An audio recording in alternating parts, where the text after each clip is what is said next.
Hello again, welcome to another episode of Azania in Therapy, and I'm your host Thabang Tlaka. Today I'm riding solo, and we are going to be talking about a serious topic, a very relevant topic, a topic that everybody is interested in. We will be discussing relationships. As I was thinking about this topic today, I thought I had some ambivalent feelings.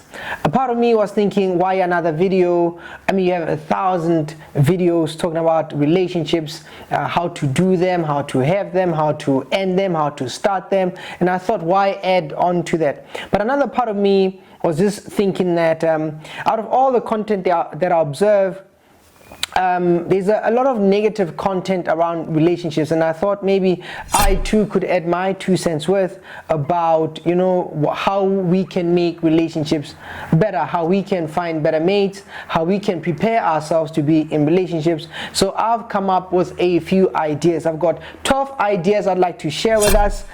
You want to stick around, you want to listen to that and see if they're useful for you. And as always, the aim for me is always to build, and I'm thinking that we'll share these 12 ideas, you'll take what's useful to you.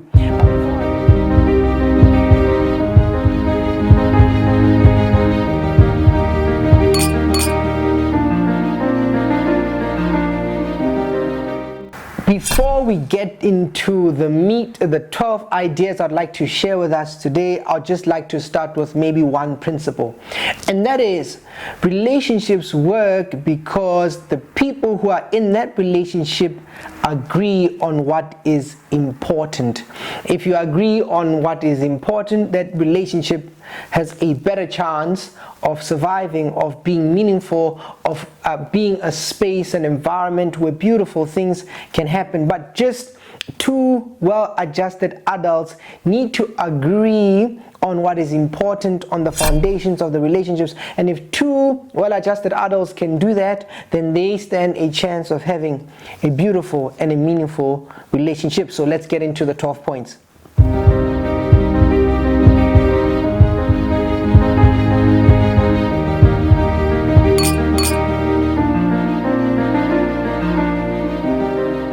The first question that we want to consider today is that, where did you learn about love?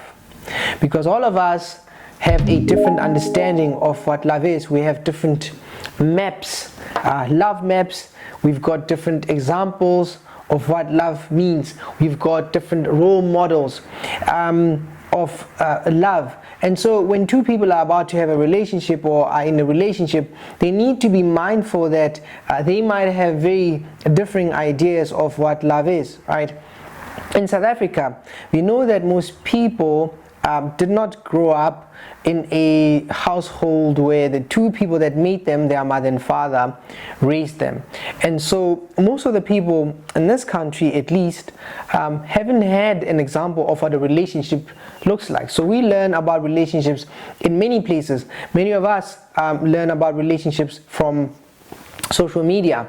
Some of us learn about relationships from movies or songs. From our neighbors, from our aunts. And so we all have these ideas about what relationships are and what love looks like into those relationships.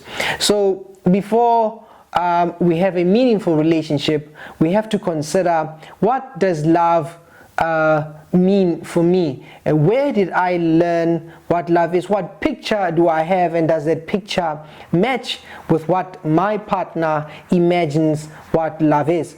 And so, because when people say I love you, they often mean different things. Somebody might say I love you, and by that they mean I love the way you look. Somebody might say I love you, by that they mean I love the way you provide for me.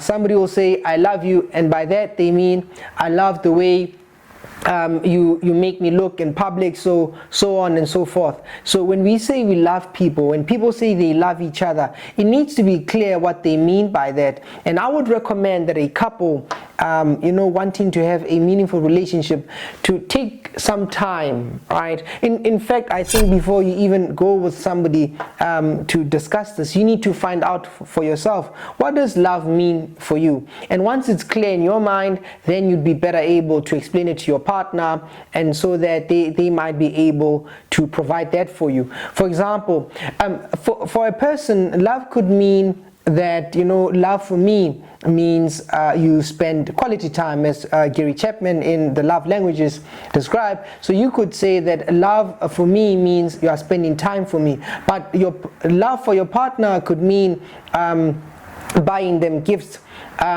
doing acts of service, or touching them, or acknowledging them, or doing different things that they value. And so very often when we think we are loving people according to our language, love might mean something different for them. So that's the first question we want to consider.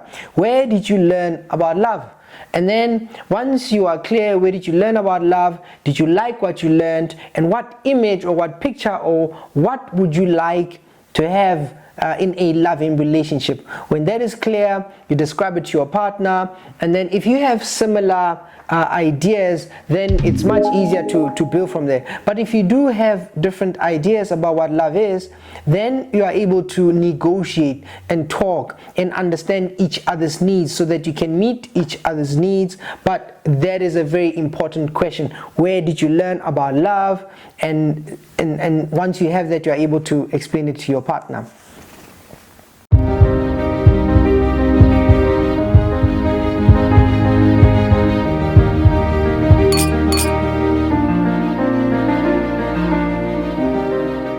The second thing we want to consider after thinking about where we learned about love is how did we grow up? More importantly, how did I grow up? Because as the saying goes, tell me how you're raised and I'll tell you how you love. Every person has a story, and every story has a beginning, a middle, and an end. And in order to be a person who's ready for love, a person has to understand their upbringing. How was I loved? What kind of attachment did I develop? So when I was a little child, did my parents care for me? Did I grow up in a loving home where my needs were met? Was the right kind of love modeled? Do I understand that I'm loved for me, that I don't have to perform as a person, that I am a human being deserving of love? I am a human being who, when he or she is in trouble, will have people to assist them. And so people who grow up in those kind of spaces where they were loved, cared for, tend to have secure attachments. And people who were neglected, people who were manipulated, people who were not treated well, might struggle to then have secure attachments. Maybe they have an insecure attachment. So we want to know that. You want to know that about yourself. How did I grow up? Did I grow up in a way that set me up to have meaningful relationships, or did I grow up in a way that makes it difficult for me to love? And because we can't control our past, it's not a question to bash a person, but we want to know how we grew up, because we want to know what we have, right, or what we struggled to have. Then people who grew up in environments where they were taken care of tend to have more stable relationships. And so when we are in relationships, we want to ensure that if we have issues or if we struggle with connecting well, with attaching well, that if we don't have the correct blueprint of a relationship, we want to restore that. We want to do therapy. We want to talk about where we would have missed our needs being met, where we struggled. And once we are able to understand that, how the story of my life, how I grew up, and how that shapes me, because that prepares me to be in a relationship. Once I understand that story, my story, I can then have the capacity to understand my partner's story. How did you grow up? And in the way that you grew up, how can I help you? What did you miss? What did you need that I need to know about, so that when we have a relationship as two well-adjusted adults, we can then build together. So that's the second question we need to consider. How did I grow up? How did you grow up? What did you like about how you grew up, what was missing, so that if we are going to have a meaningful relationship, we can then help each other in that regard.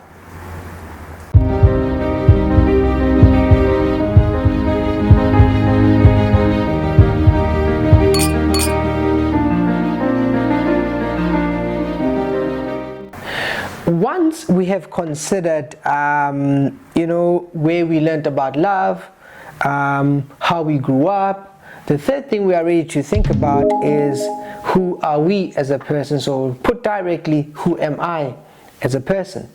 Because when you understand yourself, when you understand who you are, where you are going, where your story begins and where your story might potentially end, it's much easier to invite somebody in that story. If you don't know who you are, it's very difficult to be in a relationship with someone. So I would recommend that if you want to have a meaningful relationship, you take some time to think about you as a person. What are you building your life for? Are you a person who's more family orientated? Are you a person who values maybe more business? Are you a person who identifies themselves by what they wear, how they think, their skills? That's very important to understand, because if you are going to enter into a relationship, that's how you're going to show up. You are going to show up as a person that you think you are. So it's very important to consider that for yourself, and then you ask your partner, who do they think they are?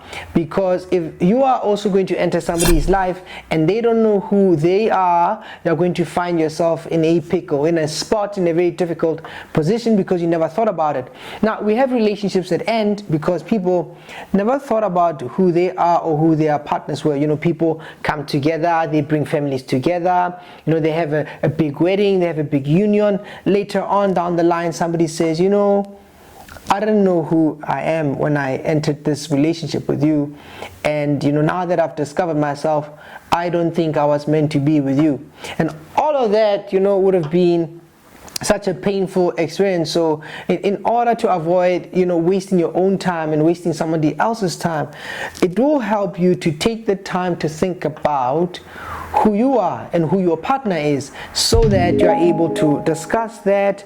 And when you start a relationship or you are in a relationship, you know who you are with, you know who you are, so that you start something that you can finish well.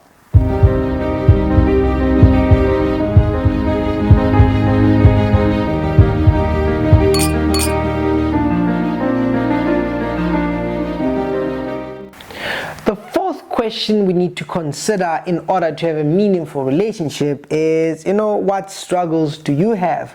More directly, what struggles do I have? Because as a person, you have to understand your own bears, lions, demons, tikoloshis, things you are struggling with.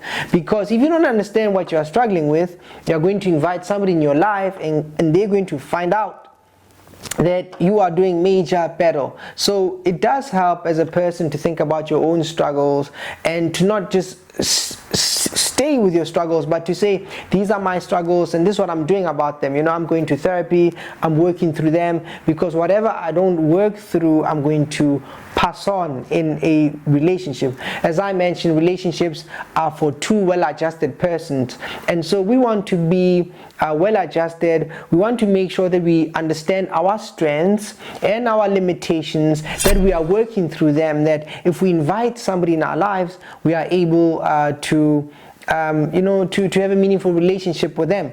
And also, not only understand your own struggles, but you have to understand where your potential partner is coming from or is. If you don't know that the person you are with maybe experienced trauma, and that trauma keeps manifesting in the relationship, that trauma keeps getting in the way of you loving them, then you're going to have a problem. So it's wonderful to be romantic and go on lovely picnics, but one of the things that's going to help us develop meaningful, stable relationships is considering this question: what are you struggling with, right? One of my favorite quotes, I think it's by Ernest Hemingway. He says that, I'll paraphrase, the world breaks everyone, but some of us are made beautiful at the broken parts. So the idea, it's not to to shame and to blame, but we do want to understand where we come from, our wounds, our scars, and where our partner is coming from, and then so that once we understand those, we are able to build a relationship. The other thing that I've often noticed when I work with couples is that people think that if they've got some problems and their partner has a similar problem, they can make a relationship work. And of course, the relationship doesn't work because two broken birds cannot fly, and at least one person in the relationship needs to be stable. A relationship is about offering and meeting the needs of another person. So if we are struggling, we are not able to offer ourselves and to love properly. So we want to understand, what are my struggles, what are my partner's struggles, and so that we can work through those, whether it's through therapy, whether it's talking to the family, whether it's going on a particular journey in order to work through your struggles. And then when you've identified those, are working through those, you are ready for love.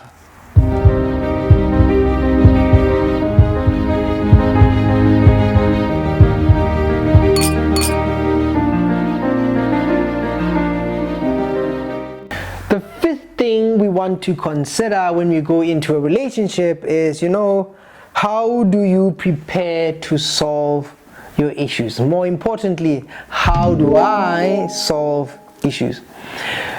Relationships, as I mentioned, are for two well-adjusted people, and in a relationship, when you find two people, conflict is going to arise because we are not the same person, we don't see the world the same, we have different personalities, and because we are different people, it is inevitable that we'll come across an issue or things we are going to disagree on, and that is not a train smash. All we need to understand is that, but do we have a way of solving a problem? Do I have a way of solving my issues, and does my partner have the same? Because very often people falsely believe that their partner understands how a problem is solved, right? Classical case, you get a couple that becomes in a relationship. One person learns that in our home, or the way I grew up, the way we solve issues is by shouting at each other. Another person maybe solves issues by keeping quiet, stonewalling, withdrawing, not dealing with the issue, avoiding the issue. And these two people come and they want to have a meaningful relationship, so that's not going to work. What helps two people who come from different backgrounds, with different personalities, different ideas, different ways of looking at the world, have a meaningful relationship is that they will be able to talk about their way of solving relationships. So we want to know, in this relationship, is it always your way? Is it my way? Is it our way? When we have a problem, do we ignore each other? Do we switch off the phone? Do we sit down? Do we talk about the problem? So what is our way of resolving a problem? Of course, you start with yourself and you need to talk to your partner, but a meaningful, a successful relationship works because the two people involved in it have agreed on how they are going to solve a problem, right? Do we shout at each other? Do we make time to address our issues? Do we ignore them? And very often what helps couples resolve their relationships is that they have an understanding, they have an agreement, a policy on conflict in their relationship. If you can do that for yourself and your partner, then you are ready to be in a relationship.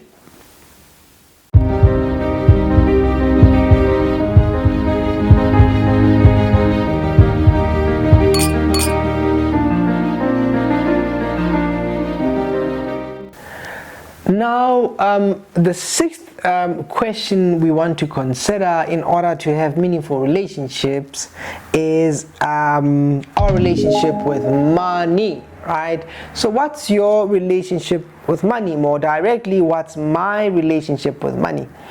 The average person is ignorant about money. Nobody grew up knowing how money works, and so to imagine that I understand how money works without making any effort, without listening to somebody, getting some sort of practice, watching some sort of interview, reading a particular kind of book, going into a deliberate process of learning how to work with money. Most of us don't do that. We just have these ideas about money, and they typically come from how we grew up, how my parents thought about money, how the people where I live thought about money, and usually my relationship with money maybe has to do with security, or it's about showing other people what I have. So in order for us to have meaningful relationships, we have to consider that. We have to think about that. Where did I learn about money? These ideas that I have in my mind, where do they come from? How do I think about money? Is money something I must have? Is my money our money, or is my money and your money our money? Do I care about money? Am I a spender? Am I a saver? Am I somebody who invests? So what do you think about money, and where did you learn about it? And then once you've thought about that, you want to then understand where your partner is coming from. Are you with somebody who cares about money, who needs money, who needs to live in a particular area, dress in a particular way, have a particular kind of budget? Or are you with somebody who doesn't really care about things like that? And so you have to consider that. Or are you with somebody who's into business, and which means their time is going to be demanded, they're involved in creating an empire. So in order to have a meaningful relationship, we have to think about that, right? So what's my relationship with money? Where did I get it? And what's my partner's relationship with money, and what do they value? And once I have a clear picture and understand what my partner thinks, feels, and believes about money, we can have a conversation. And the idea is that we can have a conversation that leads us to an understanding about how are we going to work with money in this relationship. And of course, if we agree, then that relationship has a better chance of surviving. But if you don't agree, you don't want to be too mismatched about how money works, because that relationship will not have a chance of surviving.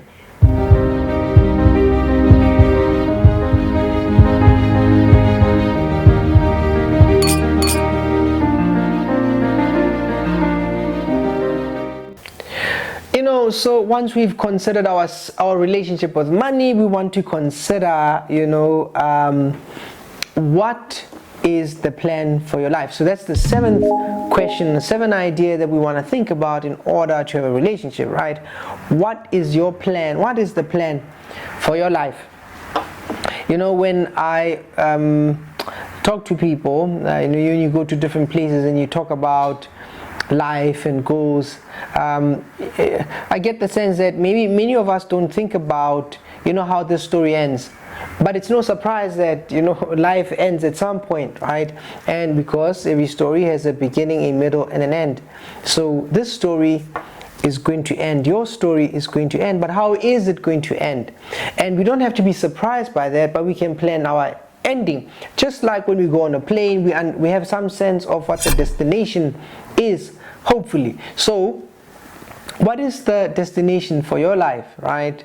Is your life ending in the next 5 months, when you are 80, at home, surrounded by your family, with children? How would you like your life to end?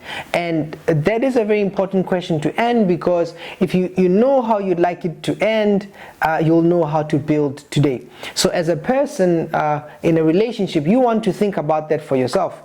How does your story end, right?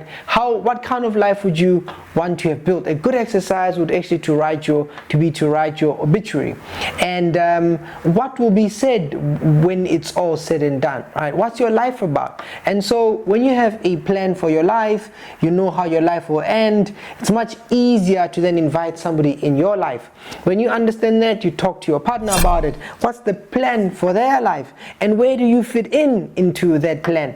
And when a couple is able to do that, they are able to then pool resources, build together, direct their lives, because they understand that this is where I'd like to go, this is where my partner likes to go, and we are in each other's plans. And because we are in each other's plans, we are able to then negotiate who does what when, how do we spend our time, how do we spend our resources, because we understand what the destination is. If we don't have a plan, then every day is a mystery. We are always figuring out stuff, we are always discovering stuff, but we know that, you know, we don't generally live past 200 or 100. We know that this story will end at some point, so why not make it great? Why not plan it? Why not shape it in the way that you want? Why not think about where you want to be? So my recommendation is that in order to have a meaningful relationship, you want to think about that. You want to think, what's the plan for my life? And to help your partner understand the plan for your life. So later on, you don't say, but you know, I gave up my life to focus on you. Or your partner does not know how to support you because you never shared your plan. So in order to have a satisfactory and a meaningful relationship, we have to understand what's the plan for my life, what's the plan for my partner's life, and how do we help each other focus on the plan.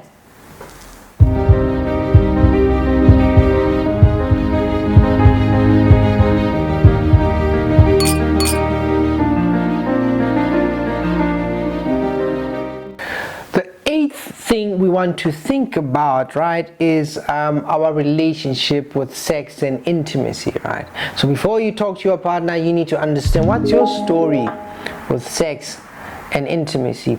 We live now in a time where the environment is very sexualized. The average person sees so many sexual images. You know, we sell gum using sex, we sell cars using sex, we use sex and intimacy interchangeably, we use them as some sort of currency. So before you talk to your partner as an individual, you need to understand your own story with intimacy and sex. You know, are they the same thing? Does sex and intimacy mean the same thing? How were you introduced? And the way that you were introduced, does it make it possible for you to have a healthy sexual relationship with your partner, or is it unhealthy? We live in a country where people get sexually assaulted, sexually abused all the time, and some people, and haven't, say, worked through their trauma, which is a trauma, and if they haven't worked through the trauma, they enter a relationship, and then somehow these issues that they have tend to manifest. You know, they show up in the relationship because they haven't dealt with things like that. So we have to think about our own story. Or, you know, what was your sexual debut like? Were you somebody who watched a lot of porn and you didn't care about who you were with? You know, you were not tender, people were just objects, and all that manifests in a relationship, right? And do you care about a person? When you look at a person, do you see a person? Do you see an object? How important is sex and intimacy for you? Once you can think about your own story with that, you want to share that story with your partner, and your partner needs to do likewise. And then it is when you have that conversation about where you come from with your history of sex and intimacy, that you're able to match one another. You know,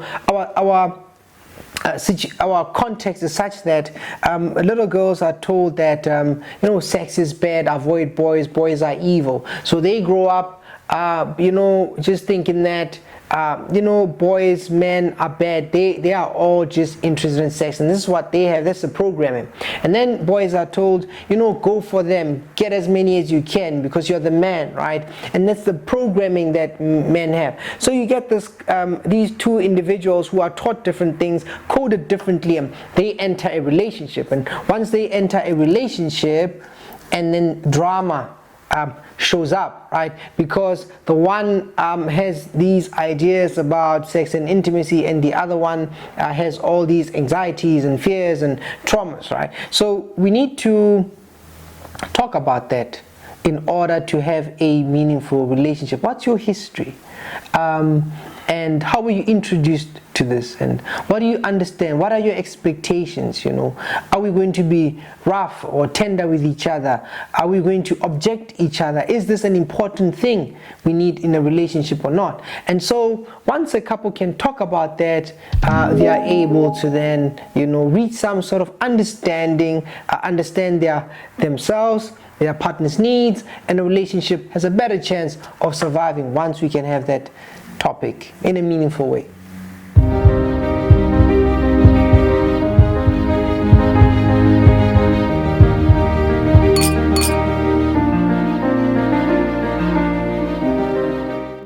The ninth thing you need to consider, or question you need to consider, is your thoughts on spirituality, people, and the world. So what's your worldview, right? Because we shape our lives by the stories that we believe. When I started working, I was placed in the military. And whilst having sessions with the people in the military, they often used to say there are two topics you never bring up when you are when you are with a group of soldiers. And those topics were, you don't bring up religion and you don't bring up politics. And the reason you didn't bring up those was that they divided people. These were core issues, right? So spirituality is a core issue. Worldviews are a core issue. How do you see the world? Are you somebody who is very spiritual? Are you an atheist? Are you somebody who believes in science? Are you somebody who doesn't believe at all?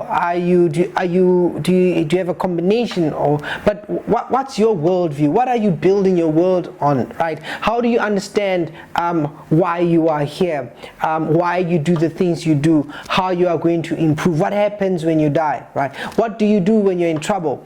So those questions have to do with one's worldview, and it does help a person to think about their own worldview. How do you understand the world? And then you discuss that with your partner, because when you're in a relationship, that's going to come up. What happens when you have a difference? Do you guys go to church, or do you guys go to a traditional healer? What happens when it comes to focusing on what's meaningful? Do we focus on building wealth? Do we focus on spirituality? What happens when you need to do something important for the next level of your life? Are you more of a spiritual person? Are you more of a scientific person? Are you both? Where do you meet? The issue is not that you have differences, but the issue is that you disagree. The issue is that you agree on what is important. What are you going to build your relationship on? Because every relationship has foundation. So what is the foundation of your relationship? So you go on a journey and figure out what is it that you believe, what does your partner believe, and relationships that have people who believe the same thing tend to have a better chance of surviving. You also want to understand how your partner sees people. What are people, right? Are people to be respected? Are they sacred beings? Are they to be honored and cared for, to be loved? Or are people prospects, opportunities, ways to make money, objects? And are we respectful to people? Are we loving to people? Because the way your partner treats people is the same way your partner is going to treat you. And what does your partner think about the world? Does your partner live their world on social media, or do they live in a world that is where they work? But what is the world, and how does your partner view the world? It is important to talk about that, because that is what is going to affect your interaction. And when life asks you some serious questions, this is the place you are going to go to. So what's your spirituality, and what are we going to do in terms of our spirituality? And if this relationship goes the distance and you have children, what are you going to teach them? Whose spirituality, whose religion, whose belief? How are you going to deal with problems? So you want to have your own view, discuss it with your partner, find somewhere where you can agree, so that your relationship can have a better chance, can be meaningful, can be beautiful.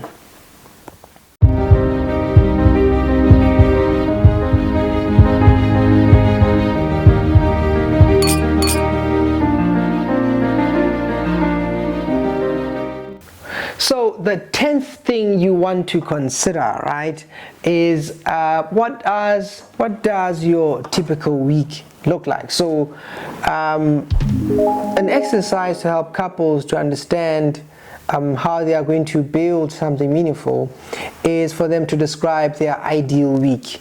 What does a week look like for both of you? So you sit together and you do this exercise. You ask yourself, what does Monday look like, right? So do we wake up in the same house, in the same bed? Who does the bed? Who does breakfast?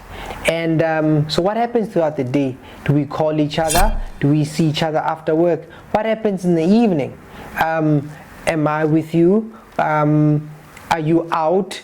Who's with the children? Who's cooking? Who's cleaning? So how do we navigate that, you and I, right? That's a Monday. And what happens on a Tuesday? What happens on a Thursday? All through Saturday and Sunday. If a couple is able to describe what their week looks like together, they will be able to understand the details of their lives. They will be able to understand their expectations, and so that it brings a much clearer picture, and so that you are able to talk about how you are going to live together. And it's not a romantic thing, but where life happens is not in the trips to Dubai or the special dates, but life happens in when we have breakfast, when we are staying at home, when we are doing the dishes, when we are having supper. That's where we are going to spend most of our lives together. So in order to have a meaningful relationship, we have to have some sort of picture on what does that look like. What does the week look like for you and me? And once a couple can go into that kind of conversation, they are better able to understand each other's needs, preferences, wants, and they will be able to build a healthier relationship from that point.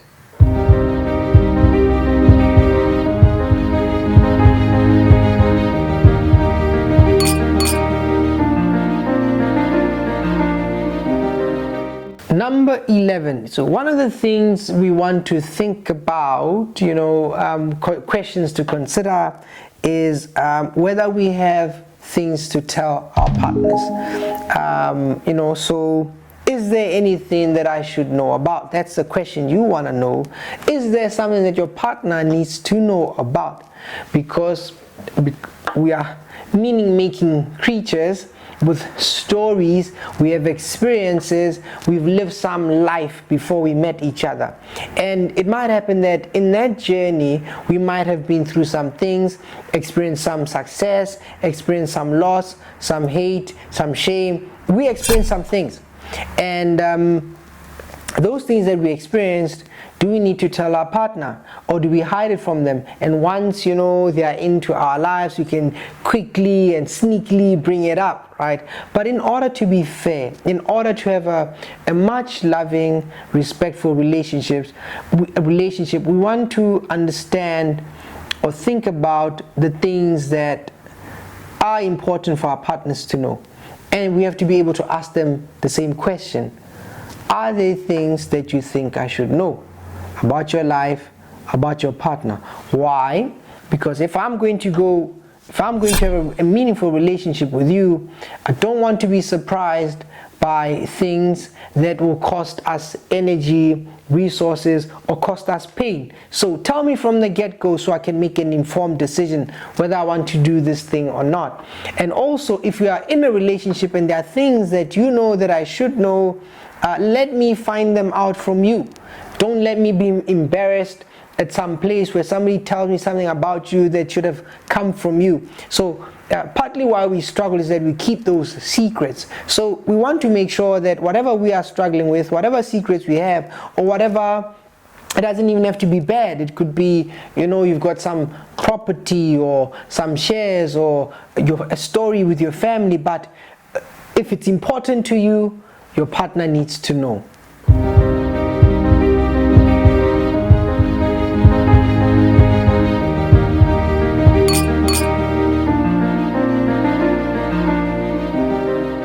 Number 12, the question you want to consider is, how do you deal with victories and losses?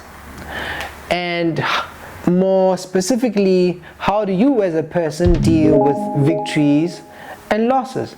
Because if we are living life, one day we are going to find ourselves in a difficult spot. Life is going to grab us by the throat. Life is going to slap us across our face. Life is going to kick us across our stomach, right? And then when that happens, we want to know, so when you are in a tough spot, who are you? Are you somebody who's able to mourn and grieve properly? Or are you somebody who struggles to mourn and grieve, that when you are in trouble, that you're going to lash out at me, that you're going to go back to bad habits, or you're going to spend money, you're going to drink, you're going to do things that hurt us? So who are you when life is not working out?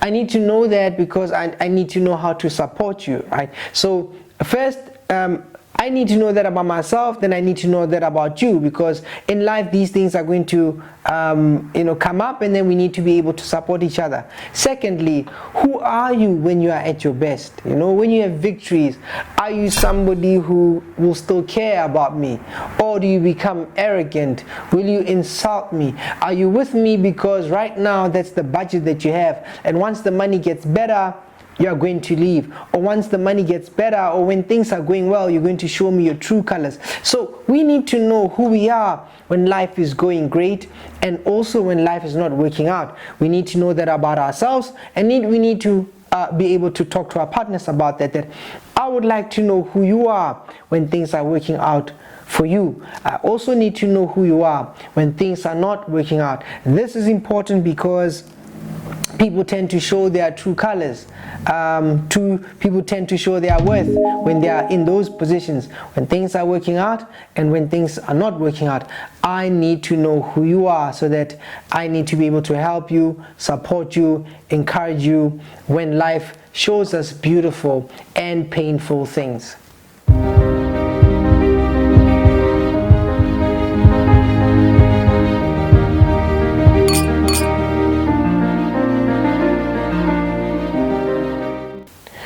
Those are the 12 questions, ideas, suggestions, concerns that I believe if a couple talks about them, it will prepare them, it will put them in a good position to build, to construct a meaningful and satisfactory relationship.